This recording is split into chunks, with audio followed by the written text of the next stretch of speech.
بسم الله الرحمن الرحيم. أحمد ربي حمد الشاكرين، وأصلي وأسلم على المبعوث رحمة للعالمين نبينا محمد وعلى آله وصحبه أجمعين. بینندگان محترم و معزز و مکرم شبکه جهانی وصال حق، السلام علیکم و رحمت الله و برکاته. خدمت شما عزیزان هستم در قسمت 98 برنامه احکام فقهی در پرتو احادیث نبوی. این قسمتی از برنامه ما به ادامه قسمتی گذشته در مورد احکام نماز جنازه خواهد بود. در قسمت گذشته در مورد تعریف جنازه و در مورد اینکه سنت و مستحب است که انسان مسلمان همیشه در یاد مرگ بوده باشد، اما آرزو کردن مرگ، تمنای مرگ برای انسان مسلمان ناجایز است که باید آرزوی مرگ را نکند، بلکه همیشه در دعای خود این را بگوید که اگر مرگ برای من بهتر باشد باری الها مرگ را نصیب من کن، و اگر زندگی بهتر بوده باشد زندگی را نصیب من کن. و در این قسمت برنامه هم در مورد نزع روح یا جان کندن که انسان مسلمان چگونه نزع روح می شود و انسان کافر و گناهگار چگونه نزع روح می شود، و همچنین در مورد تلقین میت که وقتی که انسان در حالت مرض مرگ یا مرض موت قرار می گیرد، کسایی که در نزد از اوست باید برای از او تلقین کنند شهادت لا اله الا الله محمد رسول الله را. و همچنین در مورد پوشاندن چشم میت که بعد از اینکه قبض روح می شود، از جمله سنت های میت این است که چشمای از او پوشانده شود و زناق از او بسته کرده شود. و در مورد استرجاع یا کلمه انا لله و انا الیه راجعون خواندن این جمله در این قسمتی از برنامه این موارد را در روشنایی احادیث گهربار رسول اکرم صلی الله علیه و سلم خدمت شما بیان خواهم کرد. در مورد نزع روح یا جان کندن یا برآمدن روح از بدن انسان که از بدن انسان مسلمان یا انسان مسلمان چگونه نزع روح می شود و انسان گناهگار و کافر چگونه نزع روح می شود، احادیث متعددی از رسول اکرم صلی الله علیه و سلم روایت شده که ثابت میکند که نزع روح انسان مسلمان یا جان کردن انسان مسلمان با آسانی صورت میگیرد، و اما انسان کافر و گناهگار به سختی نزع روح می شود. و همچنین آیات قرآنی هم بر این امر دلالت میکند. از جمله این حدیث است که امام ترمذی و امام حاکم و امام ابن حبان رحمت الله علیهم از حضرت بریده بن حصیب روایت میکنند که رسول اکرم صلی الله علیه و سلم فرمودند المؤمن یموت بعرق الجبین، که انسان مسلمان نزع روح می شود، میمرد مانند عرق کردن پیشانی، مانندی که پیشانی از او عرق بکند، یعنی که به اندازه‌ای که یک انسان کمک تکلیف یا ماندگی را می‌بیند که پیشانی از او عرق میکند در اثر کمی ماندگی یا در اثر گرمی، با می اندازه انسان مسلمان در جان کندن یا در نزع روح از این بیشتر تکلیف نمی‌بیند، بلکه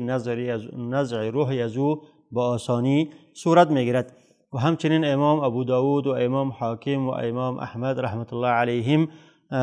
روایت میکنند که رسول اکرم صلی الله علیه و سلم فرمودند ان روح المؤمن تخرج تسیل کما تسیل القطره من فی السقا، که جان انسان مسلمان وقتی که روح انسان مسلمان از جسد از او میبراید به مانند از اینکه از دهان مشک آب یک قطره آب بیفتد به مقسم با آسانی روح از او از جسم از او بیرون می شود. و ان روح الکافر تتفرق فی جسده، اما انسان کافر وقتی که نزع روح از او صورت می گیرد، وقتی که برآمدن جان از بدن از او صورت می گیرد، روح از او در بدن از او متفرق می شود.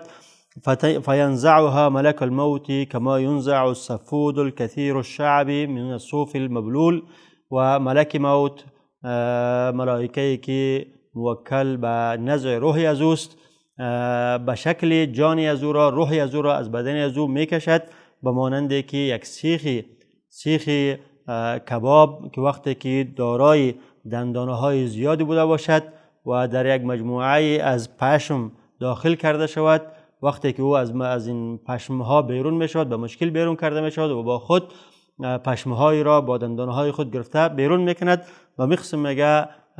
ملک الموت یا ملائکه‌ای که به نزد روح انسان کافر موکل شده، روح از را از جسد از او با مشکل میکشد. فتقطع منها العروق والعصب، با کشیدن روح انسان کافر از جسدش که به مشکل به سختی آن را میکشد، تمام رگهای بدن از او و گوشتهای بدن از او پاره پاره میشود. و این است که الله متعال در مورد کفار میفرماید که ولو ترى اذ الظالمون في غمرات الموت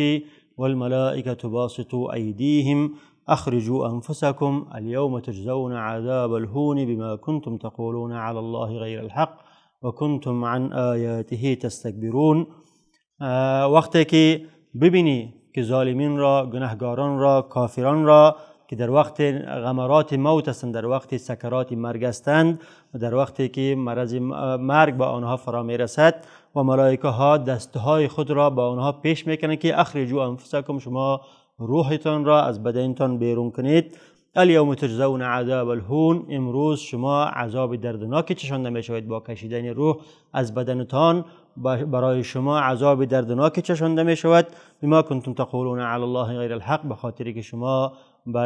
درباره الله متعال جز حق چیزی دیگری میگفتید، حق را نمیگفتید. و کنتم عن آیاته تستكبرون، و از آیات الله متعال سرپیچی میکردید. و در آیه دیگری میفرماید ولو ترى اذ يتوفى الذين كفروا الملائكة يضربون وجوههم وادبارهم وذوقوا عذاب الحريق. اگر ببینی کسانی را که کافر شدند، کفر ورزیدند، ملائکه های ما روح آنها را از جسدشان بیرون میکند، نزد روح میکند. در این حالت یضربون وجوههم، بر روحهای از آنها و پشتهای از آنها میزند. و ذوقوا عذاب الحریق، و برای از آنها میگوید که شما عذاب دردناکی را بچشید، عذاب سوزانده را بچشید. و این حالت کفار است که الله متعال و رسول اکرم صلی الله علیه و سلم در وقت نزع روح بر از بیان میکنه. نزع روح کفار به چقدر مشکل میشود، و اما نزع روح مسلمان مانند عرق جبین یا مانند این که از دهان مشکی قطره آبی بافتد، امی قسم با آسانی از جسم انسان مسلمان بیرون میشود. و الله متعال برای ما و شما همه مرگ آسان را نصیب کند و خاتمه خوبی را نصیب کند. و اما در مورد بعضی احکام مرده یا مریض یا کسی که در حالت استحضار است، از جمله احکامی از او این است که تلقین مستحضر گفته می شود. محتضر، کسی که در حالت مرگ است، کسی که مرگ به فرای از او رسیده، در مرض مرگ مبتلا است، کسایی که در نزدی از او نشستند، سنت و مستحب هستند که کلمه شهادت را برای از او تلقین کنند، برای از او بگن که ای بنده مسلمان تو لا اله الا الله بگو، یا خودشان لا اله الا الله تکرار کنند تا که این شخصی که در حالت مرگ است به یاد از او به یاد کلمه طیبه بیفتد و برای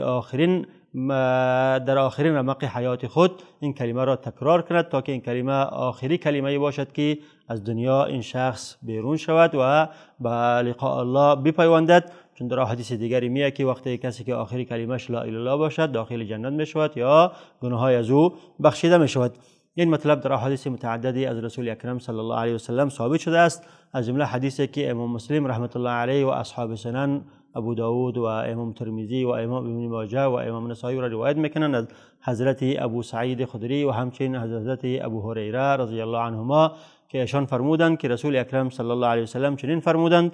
لقنوا موتاکم لا اله الا الله. شما کسایی که در حالت مرگ هستند، موتاکم یعنی آن کسانی که از شما در حالت مرگ هستند، در مرض مرگ هستند، در مرضی هستند که نزع روحشان نزدیک هست، آنها برای از آنها لا اله الا الله را تلقین کنین، گفتن لا اله الا الله تلقین کنین، بگین که لا اله الا الله خودتان تکرار کنین تا که یادی از آنها بیفتد، یا برای از او شخص بگین که قل لا اله الا الله، ای بنده مسلمان تو لا اله الا الله بگو. و امام ابن حبان در ادامه این حدیث آوردن که رسول اکرم صلی الله علیه و سلم در ادامه فرمودند: فمن كان آخر قوله لا اله الا الله دخل الجنه یوم من الدهر وان اصابه ما اصابه قبل ذلك. کسی که از دنیا آخرین سخنش، آخرین کلامش لا اله الا الله باشد، حتما داخل جنت یک روز خواهد شد، در آخرت یک روز حتما داخل جنت خواهد شد، اگرچه قبل از او آنچه در نصیب از او باشد برای از او برسد. اگرچه در قبر عذاب ببیند، در روز آخرت عذاب ببیند، باز هم آخر یک روز داخل جنت می شود، چون در آخر حیاتش این شخص لا اله الا الله گفته. و همچنین در روایت دیگر میاد که رسول اکرم صلی الله علیه و آله فرمودند لقنوا موتاکم لا اله الا الله فانها تهدم ما قبلها من الخطایا. شما مرده های خود را لا اله الا الله یاد بدهید. کسایی که در حالت مرگ هستند برای از آنها کلمه طیبه، کلمه شهادت لا اله الا الله را تلقین کنید تا که آنها هم در آخرین لحظه حیات خود این کلمه را به زبان خود برانند. چرا؟ به خاطر از اینکه فانها تهدم ما قبلها من الخطایا، این کلمه آن گناهایی که قبل از او شده آن را از بین میبرد. این شخصی که در حالت احتضار است، در حالت مرگ است، وقتی که شما برای او کلمه را یاد میدهید، این شخص در آخرین لحظات حیات خود این کلمه را به زبان خود میآورد. این کلمه سبب میشود که الله متعال گناهایی که قبل از او کرده این شخص، الله متعال گناههای از او را ببخشد. و کلمه موتاکم دلالت به این میکند که مرده های مسلمان این کلمه تلقین میشوند. و اما اگر شخصی به زیارت شخص کافری می رود، شخصی که نامسلمان است و در حالت مرگ است به زیارت از او می رود، سنت و مستحب است که برای از او اسلام را عرضه کند و بگوید که تو در آخرین روز حیات، در آخرین لحظات زندگی خود هستی و الان هم برای تو مجال است که به دین اسلام بپیوندی و کلمه شهادت را بخوانی و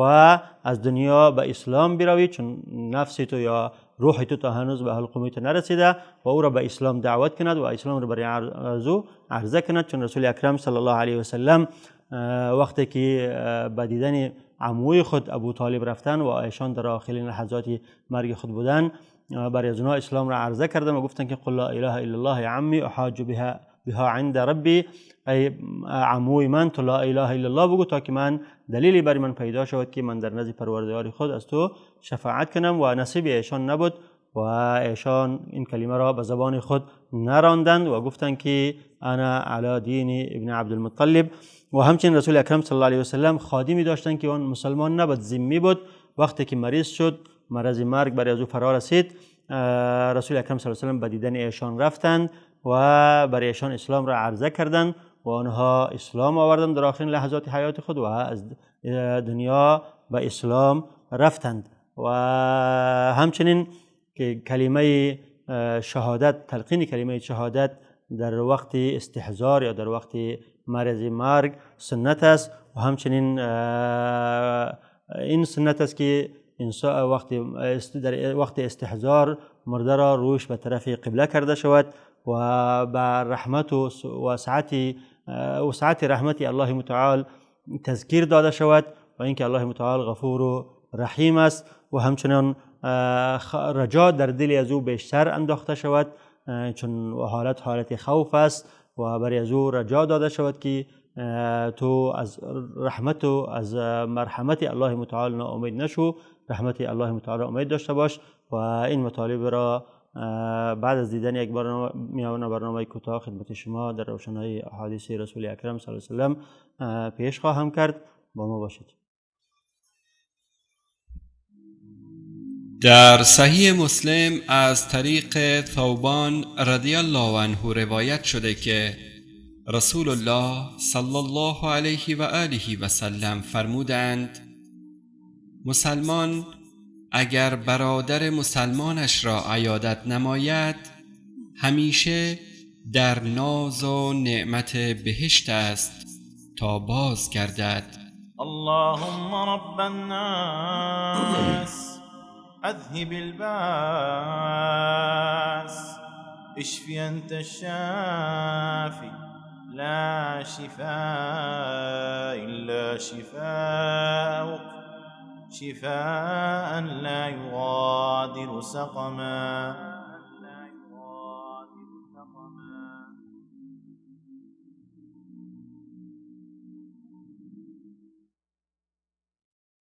بسم الله الرحمن الرحیم.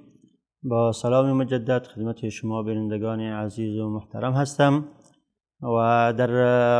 قبل از میان برنامه خدمت شما عرض کردم که از جمله سنت های حالت مرگ، حالتی که کسی که در مرض مرگ است، این است که کسایی که در نزد از او هستند باید کلمه شهادت را به یاد از او بدهند که او را تلقین محتضر گفته می شود و باید بگن که ای بنده مسلمان تو لا اله الا الله بگو تا که آخرین کلمه که از دنیا به او می روی کلمه شهادت و کلمه طیبه بوده باشد. و همچنین از جمله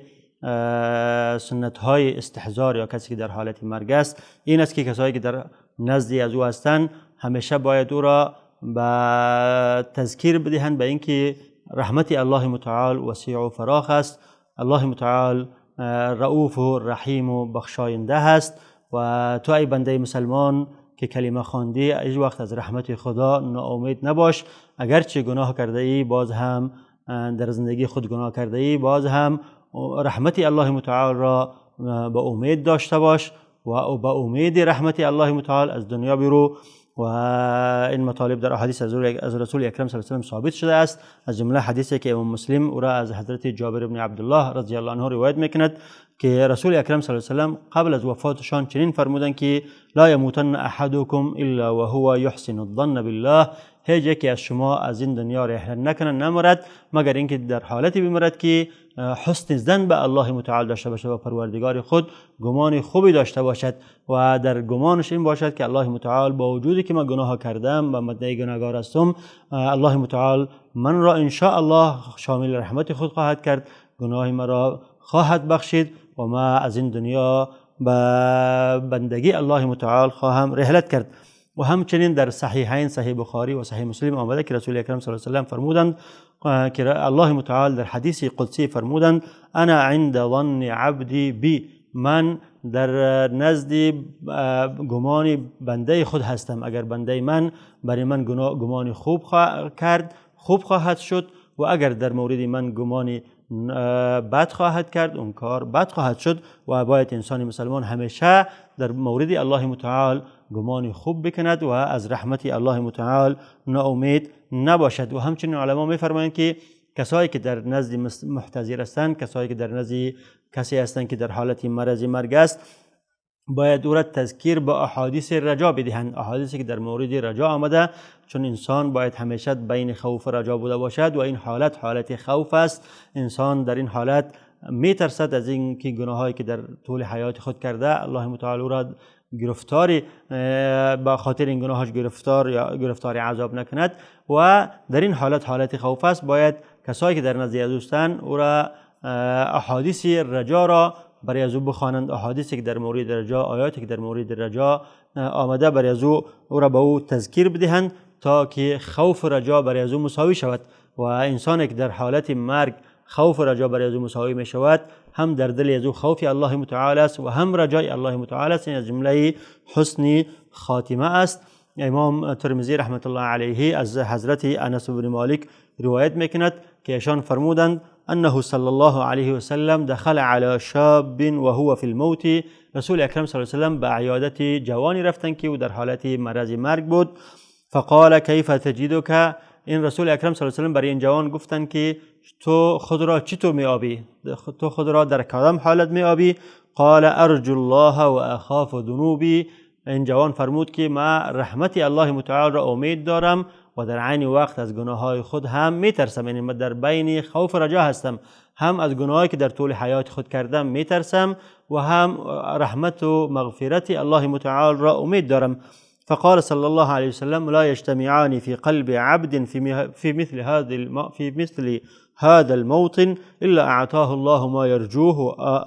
و امنه ما یخاف. چنین باور و چنین چیزی در دل هیچ بنده در این وقتی که انسان در وقت سکرات موت است جمع نمی شود، یعنی وقتی که انسان در وقت سکرات موت است در این حالت در دل هیچ بنده این دو چیز جمع نمی شود که خوف رجاست، مگر اینکه الله متعال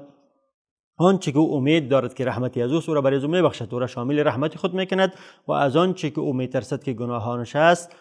از او را در امن قرار میدهد، یعنی او را شامل رحمت خود میکند و گناههای از او را میبخشد. و همچنین گفتم که کسی که در حالت احتضار است، در حالت مرگ است، سنت و مستحب است که روی از او به طرف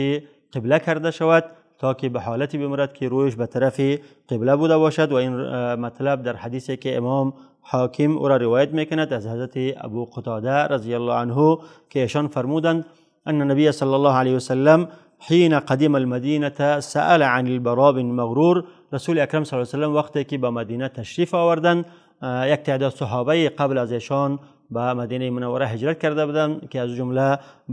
صحابی بود به نام براء بن معرور. وقتی که رسول اکرم صلی الله علیه و سلم به مدینه تشریف آوردند، از ایشان پرسیدند که ایشان کجا هستند، براء بن معرور کجا هستند؟ قالوا توفي وأوصى بثلث ماله لك يا رسول الله وأوصى أن يوجه إلى القبلة إذا احتضر. صحابه فرمودند که این شخص براء بن معرور وفات کردند و قبل از وفاتشان به تو جز وصیت کرده بودند. وصیت اولشان این بود که ثلث مالش به رسول اکرم صلی الله علیه و سلم داده شود و وصیت دومش این بود که در وقت احتضار، در وقت مرگ، رویش به طرف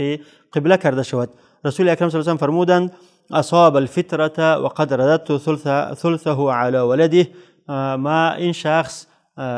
فطرت را اصابه کرده، یعنی کار ثوابی کرده، کاری کرده که مطابق فطرت اسلامی بوده و این کار ازی که وصیت کرده که روش به طرف قبله شود این موافق به فطرت اسلامی بوده و این کاری خوبی هست. و اما وصیت دیگه که کرده بود که ثلث مالش به ما داده شود و رسول اکرم صلی الله علیه و سلم میفرماد که این ثلث مال که به ما وصیت کرده بود این را من دوباره به اولادش میدهم که تا که اولادش به فقر مبتلا نشوند و از او استفاده کنند. ثم ذهب فصلى علیه. بعد از رسول اکرم صلی الله علیه و سلم رفتن بالای قبرش نماز غایبانه بر بالای ایشان خواندن و این هم از جمله سنت های استحضار است، محتضر است، کسی که در حالت مرگ است و در حالت مرض مرگ یک خواندن یاسین که خیلی مروج است در بین مردم ها، آیا این از جمله سنت ها هست یا نیست که کسی که حاضر می شود بر سر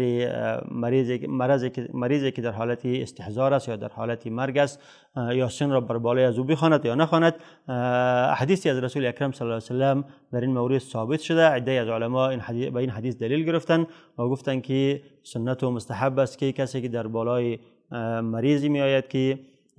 یا به عیادت مریضی میاد که در حالت استحضار و مرض مرگ است یاسین را بر بالای از او بخواند. و عده علما هم گفتند که این حدیث چون در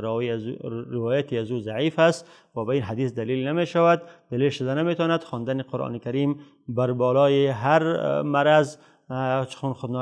قرآن کریم خودش شفاست، بر بالای هر جای قرآن کریم بر بالای مریض خوانده شود خوب است، مستند و مستحب است، اشکالی ندارد. اما تخصیص سوره یاسین صحیح نیست که فقط سوره یاسین خوانده شود، چون حدیث ضعیف است و این حدیثی است که امام ابو داود و امام نسائی و امام ابن حبان روایت میکنند که رسول اکرم صلی الله علیه و سلم فرمودند اقرأوا علی موتاکم یاسین. شما بر بالای کسایی که در حالت مرگ هستند، در حالت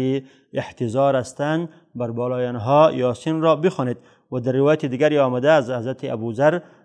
که رسول اکرم صلی الله علیه و سلم فرمودند ما من میت یموت فیقرأ علیه یاسین الا هون الله علیه. هیچ شخصی در حالت مرگ نمی باشد که بر بالای از او سوره یاسین خوانده نمی شود مگر اینکه الله متعال مرگ را بر بالای از او آسان میکند. بنابراین دو حدیث عده از علما رأیشان این است که سنت و مستحب است که کسی که در حالت مرض مرگ بوده باشد بر بالای از او سوره یاسین خوانده شود تا که مرگ بر بالای از او آسان شود. اما عده از علما گفتند این حدیث چون در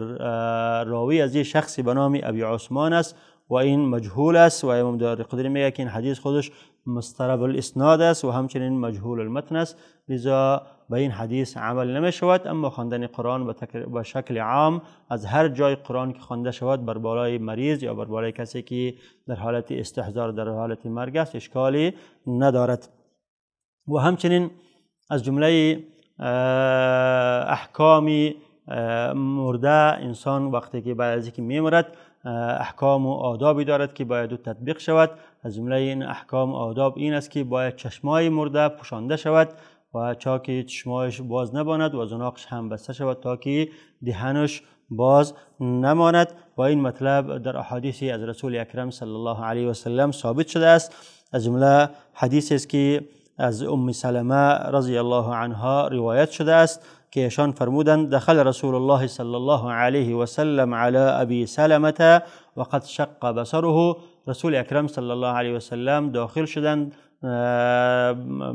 رفتن به زیارت ابو سلمه که او مریض بود و وقتی که داخل شدند دیدن که چشمان از او باز مانده. فاغمضه ثم قال چشمان ابو سلمه را رسول اکرم صلی الله علیه و سلم بستند و بعد فرمودند ان الروح اذا قبض اطبعه البصر، وقتی که انسان قبض روح می شود، وقتی که روح از جسم انسان بیرون می شود، چشما هم به طرف از اون نگاه میکند و در نتیجه باز میماند. وقتی که این سخنان را فرمودند، اهلی از او، کسایی که در مجلس بودن، نمیفهمیدن که ابو سلمه وفات کرده و بعضی که رسول اکرم صلی الله علیه و چشمان ایشان را بسته کردن و گفتن که ان الروح اذا قبض اتبعه البصر، فهمیدن که ابو سلمه وفات کرده. فضج ناس من اهله، کسایی که از اهلش در آنجا بودن داد کشیدن، فریاد کشیدن، فهمیدن که ابو سلمه وفات کرده. فقال رسول الله علیه و سلم، رسول اکرم صلی الله علیه و سلم فرمودند لا تدعوا علی انفسکم الا بخیر، شما بر نفسهای خود جز به خیر به چیز دیگه دعوت نکنید، دعوتی که میکنید، دعایی که میکنید به خیر بوده باشد و به شر نفس خود دعا نکنید. فان الملائکه تؤمن علی ما تقولون، چون ملائکه هایی که در اینجا حاضر هستند برای قبض روح و ملائکه های دیگر هر آنچه که شما میگویید بر آن آمین میگویند. لذا در وقتی که مرده میمرد شما انا لله و انا الیه راجعون را خوانده دعایی بکنید که به نفع خودتان و نفع مرده ایتان بوده باشد و دعا و ویلا بر ذات خود، بر خودتان و بر اهلتان و نکنید، چون ملائکه هم ایمان میگویند. بعد از رسول اکرم صلی الله علیه و سلم فرمودند اللهم اغفر لأبي سلمة وارفع درجته في المهديين، بار الها گناهان ابو سلمه را ببخش و درجه آن را در جمله هدایت یافتگان بلند ببر، وافسح له في قبره، و قبر آن را گشاده بساز، و نور له فیه، و قبر آن را روشن بساز، واخلفه في عاقبه، و در بازماندگان آن تو کفایت و تو خلیفه آن در بازماندگانی از او باش، یعنی تو بسنده بازماندگانی از او باش. و این حدیث را امام مسلم روایت کردند. و اغماض بصر یا پوشاندن چشمی رسول اکرم صلی الله علیه و سلم چشمان ابو سلمه را دلالت به این میکند که وقتی که میت میمرد و چشمانش باز میماند، چون وقتی که قبض روح میشود چشمان از او به طرف روح از او نگاه میکنه، در نتیجه باز میماند و این قبح منظر یا بدی منظر برای مرده میدهد. لذا بند کردن چشمان از او سنت و مستحب است و برای تکریم و عزت مرده است. و همچنین دلالت به این میکند این حدیث که وقتی که مرده میمرد باید اهلی از او برای خودی از او دعا بکنن، برای میت دعا بکنن و برای خود دعا بکنن که الله متعال برای اونها صبر و استقامت نصیب بکند. و همچنین دلالت به این میکند که عذاب قبر و نعیم قبر حق است و وقتی که مرده میمرد انسان برای از او دعا بکند که الله متعال قبر از او را فسیح بسازد و الله متعال از عذاب قبر او را نجات بدهد و قبر از او را منور بسازد. و همچنین امام حاکم در مستدرک از صحابی دیگری شداد بن اوس رضی الله عنه روایت میکنه رسول اکرم صلی الله علیه و سلم فرمودند اذا حضرتم المیت فغمضوا البصر فان البصر یتبع الروح، وقتی که شما در جای حاضر می شود که شخص میمرد، وقتی که در مرده شخصی حاضر می شوید بعد از مردن چشمای از او را ببندید، چون وقتی که قبض روح می شود چشمی از او به طرف روی از او نگاه میکند و میبیند که روح از او از بدنش میبرید و